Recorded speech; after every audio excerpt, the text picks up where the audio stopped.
حضور صلی اللہ علیہ وسلم کے پاس ایک مہمان آ گئے رات کے وقت میں.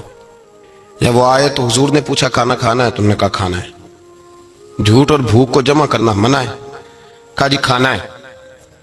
تو حضور صلی اللہ علیہ وسلم نے فرمایا ازواج مطہرات کے گھروں میں پتہ کرو کچھ ہے. حضرت ام سلمہ کے گھر میں پتہ کیا تو کہا یا رسول اللہ 4 دن سے روٹی نہیں پکی. حضرت زینب سے پوچھا تو کہا حضور کئی دن سے چولہا ہی نہیں جلایا. حضرت عائشہ صدیقہ، حضرت میمونہ، حضرت سودا، تمام گھروں سے بظاہر یہ 2 جہاں کے شاہ ہیں، پر پاس کچھ رکھتے نہیں. 2 جہاں کی نعمتیں ہیں ان کے خالی ہاتھ میں. ہر چیز ہے پر فقر اختیاری ہے. کوئی شے نہ ملی. نبی پاک صلی اللہ علیہ وسلم نے مسجد میں اعلان کیا، فرمایا کون ہے جو میرے مہمان کو روٹی کھلائے؟ ان لفظوں کا حسن کوئی حسن والا ہی سمجھ سکتا ہے. فرمایا کون ہے جو میرے مہمان کو کھانا کھلائے؟ تو ایک صحابی لے گئے اور اٹھے وہ صحابی جو صحابہ میں غریب تھے، ایک انصاری جو غریب آدمی تھے. بہت زیادہ امیر آدمی اللہ کی راہ میں خرچ نہیں کر پاتا، اس کے لیے مشکل ہو جاتا ہے. اس کے لیے بہت امیر آدمی جو ہوتا ہے نا، وہ جتنا زیادہ امیر ہوتا ہے نا اتنی دیوار اس کے گرد کھڑی ہو جاتی ہے پیسوں کی، مشکل ہو جاتا ہے اس کے لیے. غریب آدمی کھڑے ہوئے. اگرچہ میرے محبوب کے غلاموں میں جو بڑے امیر تھے وہ بھی خرچ کرنے میں بڑے آگے تھے. حضرت عثمان غنی رضی اللہ تعالیٰ، حضرت عبد الرحمن ابن عوف، حضرت ابو بکر صدیق رضی اللہ. لیکن یہ غریب آدمی کا حضور میں لے جاؤں گا، میں لے کے جاؤں گا. یہ بخاری مسلم ہے. حضور نے فرمایا لے جاؤ. وہ اب صحابی گھر لے گئے اور بیوی سے مشورہ کیا. بات پہ غور کرنا، ہر چیز کی بھوک دیکھی جا سکتی ہے، بچوں کی نہیں دیکھی جا سکتی. وہ انصاری حضور کے مہمان کو گھر لے گئے، جا کے بیوی سے مشورہ کیا. کہا بھلی مانس گھر میں کچھ ہے؟ تو اس نے کہا تھوڑا سا بچوں کے لیے کھانا رکھا ہے. بچوں کے لیے. بچے تو بزدل کر دیتے ہیں، بچے تو آدمی کو بزدل کر دیتے ہیں، بچے تو مار دیتے ہیں، کلیجہ پھٹ جاتا ہے بچہ بھوکا ہو تو، نیند نہیں آتی. اب صحابی اپنی بیوی سے کیا کہتے ہیں؟ کہتے ہیں بچوں کو بہلا کے سلا دے. اور رسول اللہ کے لیے نہیں، رسول اللہ کے مہمان کے لیے، بھئی نبی پاک کے لیے نہیں، حضور کے. تجھ سے در در سے سگ اور سگ سے ہے مجھ کو نسبت، میری گردن میں بھی ہے دور کا پٹکا تیرا، تجھ سے در در سے سگ سگ سے ہے مجھ کو نسبت. لمبی بات ہے. کہ بچوں کو سلا دو. بی بی نے بچوں کو سلا دیا تو میاں بیوی کا مشورہ ہوا کہ مہمان کے ساتھ بیٹھ کے روٹی کھانا بھی سنت ہے. تو اب مہمان کے ساتھ بیٹھ کے کھانا بھی ہے تو کھانا ہے 1-2 آدمی کا. اب خاوند اپنی بیوی کو تیار کرتا ہے کہ میں بھی کھانے پہ بیٹھ جاؤں گا، تو بھی بیٹھ جانا. اور جب مہمان کھانے میں ہاتھ ڈالے تو اٹھنا، کہنا او ہو دیا تو صحیح کیا ہی نہیں، ابھی بجھ جائے گا، اور جا کے دیا بجھا دینا. ہم ہاتھ ہلاتے رہیں گے، مہمان روٹی کھاتا رہے گا. اور یار اس درد کو، اس کیف کو سمجھو. گھر میں بچے بھی بھوکے، بچوں کی ماں بھی بھوکی، بچوں کا باپ بھی بھوکا. دسترخوان پہ روٹی لگ گئی، روٹیاں چون ڈالی. بی بی اٹھی کہنے لگی او ہو چراغ تو صحیح کیا ہی نہیں، یہ تو بجھ جائے گا. حوصلے مند بی بی جس نے بچے بھوکے سلا دیے.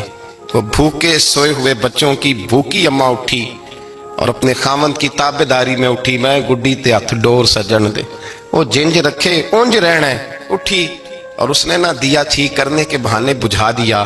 مہمان روٹی کھاتا رہا اور رسول اللہ کے نوکر قربانی دیتے رہے. وہ روٹی کھا کے سیر ہو کے بستر بچھایا تو سو گیا. یہ میاں بیوی ساری رات بچوں کی طرف دیکھتے رہے اور غور کرتے رہے اور راضی رہے کہ ہم نے حضور کا فریضہ نبھایا ہے. قربان جاؤں محبوب پہ، بے خبر ہو جو غلاموں سے وہ آقا کیا ہے. وہ صحابہ وہ اگر قربانیاں دیتے تھے تو جو اعزاز ملتا تھا وہ بھی بڑا شان والا ہے. صحابی کہتے ہیں میں فجر کی نماز پڑھنے مسجد آیا، پہلا قدم رکھا تو میرے کریم بولے. حضور نے فرمایا رات جو تو نے اور تیری بیوی نے عمل کیا ہے خدا کو بھی بڑا پسند آیا ہے، محمد مصطفیٰ کو بھی بڑا پسند ہے. اور پھر ایک لفظ اور ہے حدیث میں، ایک روایت میں کچھ جملے اور بھی ہیں. حضور نے فرمایا جب تو اور تیری بیوی رات مہمان کے ساتھ احسار کر رہے تھے نا تو عرش کا مالک تمہیں مسکرا کے دیکھ رہا تھا. رب تمہیں دیکھ کے مسکرا رہا تھا. رب تمہیں دیکھ کے مسکرا. تر دامنی پہ شیخ ہماری نہ جائیے، ہم دامن نچوڑ دیں تو فرشتے وضو کریں. فرمایا وہ مسکرا رہا تھا کہ میرے بندے میرے رسول کی رضا کے لیے کیا کر رہے ہیں.